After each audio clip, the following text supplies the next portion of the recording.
I've spent a bit of time with Evan here, the director and head brewer at Bendigo Brewing. So Ev, thank you very much for giving me some time today. Oh, thanks for coming and joining me on a busy brew day. Yeah, well, I was going to say, you've been busy, mate, not so much me so far. So we've got a bit of footage of you so far doing what you've been doing. So I suppose, what are we making today? We're making Green Cube Hazy IPA. Yeah, that's my personal favourite. Yep, it's our core range IPA, 6.3%, made with heaps of delicious hops from Australia, New Zealand and the United States. And we're coming into IPA season. It's one of our top sellers. 100%. And I always love to say this, so where did the name Green Cube come from? Okay, you'll need to Google it. If you know, you know. If you don't, Google it. It comes from a cartoon. It's a spin-off of the Rick and Morty cartoon. An Australian animator, Michael Cusack, did an Australian version of it. It goes for about 10 minutes and it mentions Bendigo repeatedly. So I guess it's the cultural notoriety. Such a professional way of saying it, I love it. All right, so give us a bit of your history. So you started back in the day, you've been doing this for a long time now, but you've had a bit of a variety. So give us a bit of a brief outline of your history with brewing. I started out in brewing in 2008 professionally. I'd been home brewing for a couple of years. Yep. You know, regular kind of story as to how a small-time brewer got into his career. I started out working at a very small brewery in northwest Tasmania called Seven Sheds, and moved on from there to a couple of larger breweries and distilleries, and eventually came to be the head brewer at Bruny Island Beer Company. And it was towards the end of my time there that I met you and the rest of the crew from Bendigo Brewing. Yep. And a few years later, up here making beer in Bendigo. So one of the things I love most when it comes to everything from our first sort of, I want to call it an interview because it wasn't an interview, it was at the handlebar just having a beer and you giving us some beer and some cheese, and it's probably the best interview and interaction I've ever had. But what's your, let's call it methodology, or what's your views when it comes to beer? What makes a good beer? It really depends on the place, Yep. I think, for me, and place is really fundamental. It joins together making beers that are reflective of historical beers in a place, or beers that use local ingredients. Those kinds of concepts, it joins them together with the whole question of why would you make a particular beer in this place at this time. Yeah. And so all the beers that we make here at Bendigo Brewing are well thought out in terms of why they're made, what they're made from, and how they relate to the cultural fabric, the history of Bendigo, and as well as the more contemporary cultural aspects, like with Green Cube. Yes. Yeah, perfect. Now, I suppose what drew you to, I always said Bendigo, because Bendigo was obviously a byproduct of Bendigo Brewing in the original journey. It wasn't even Bendigo Brewing at that point. I think we hadn't finalised the name when we first started chatting. What drew you to Bendigo and us as a crew? Well, my wife and I were looking for a change, and with COVID just kicking off, it was a interesting time, I suppose.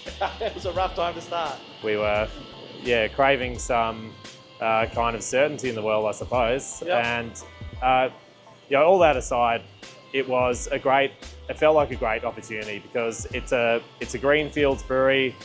You can start from the beginning, figure out what beers to make, what kind of marketing angles, like what's this brewery going to be about. There's a real strong appeal of that rather than stepping into another brewer's shoes and having to take over their outlook on beers and their production systems and recipes. So, perfect. Yeah, and I mean, I think it's fair to say that what we wanted to get out of the brewery in terms of beers and the way the beers were going to be made, it sort of just clicked from the outset. Yeah, definitely.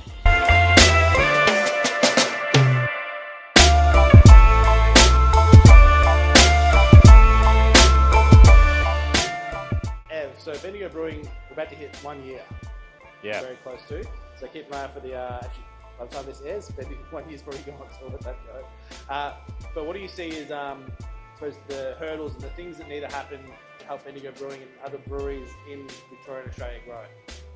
Well, the good news is that Bendigo has received us warmly through foot traffic through the door, and also at a bunch of pubs and stuff around the city, putting us on tap. That's really nice to see. But that segues into what the hurdles are. We're limited in terms of our seated capacity in here, and we are really champing at the bit to add some outside seating, but there's a few regulatory hurdles to jump through to get there. We love bureaucracy.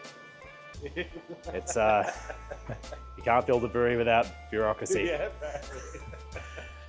the other major hurdle is tap points around Victoria and in Bendigo. It's really hard to get a tap. That's because of the market's dominated by massive companies that put big incentives on the table for pubs to just carry their product or predominantly carry their product. Yeah. It's completely impossible for businesses like us to compete with that.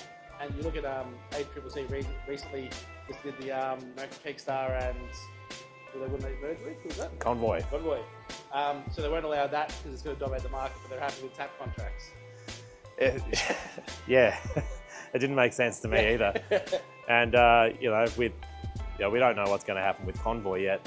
But if they liquidate that company, it just means there's going to be half as many. There's only going to be half as many, kegs in that non-returnable keg pool. It's going to make it tricky, even trickier for businesses like us, because we do rely on those non-returnable kegs to get our beer down to Melbourne when we can get a tap down there. So. Make it harder. It's not all stirring pots and munching on hops all day. If only it was just about making good beer and having good beer on tap. If only it was just that simple. I suppose the biggest one I always love to ask any brewer, Ev, of course, is number one, what's your favourite beer here and why? And then favourite beer of all time and why? God, I should have expected you to ask me that. Yeah. It's really hard choosing a favourite beer here because they're like children. You don't want to pick favourites. I picked my favourite all the time. Well, look, I might agree with you today. I think Green Cube's my favourite beer right now. Yep. And maybe it's just because of what we've been making today. And I know that in 3 weeks' time I'm going to have the freshest Green Cube anyone can get, ready to drink. Favourite beers for me, it's seasonally driven. I love my dark beers through winter, although I do drink them all year round. But we're coming into IPA season, and I think Green Cube is just the beer for the season. It's easy to drink, it's beautifully hoppy. You don't have to think too hard about it, but if you want to look for the complexities and pick its pieces, it's got lots there. So it's a beautiful beer. Thanks. Favourite of all time? Yes, there we go. I'm going to get really nerdy. A long time ago, I went to Europe and I spent a bit of time in a country that not that many people visited back then called Lithuania. It's in the Baltic region and they have such a massive brewing heritage, brewing tradition. Everywhere you go in the countryside, there are people making beer in their own homes, and a lot of those brewers have scaled it up a little bit to run breweries that are roughly around the same size as ours here, maybe making 1,000 litres per batch or so. Yeah.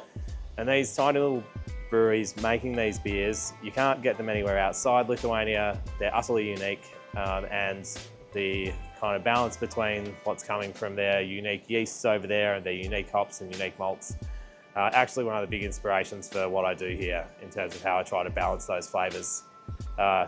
Beers I make taste totally different to those Lithuanian farmhouse ones, but they'll always stick in my memory as such a peak beer experience. Isn't it funny, all us beer nerds, we have those little favourites?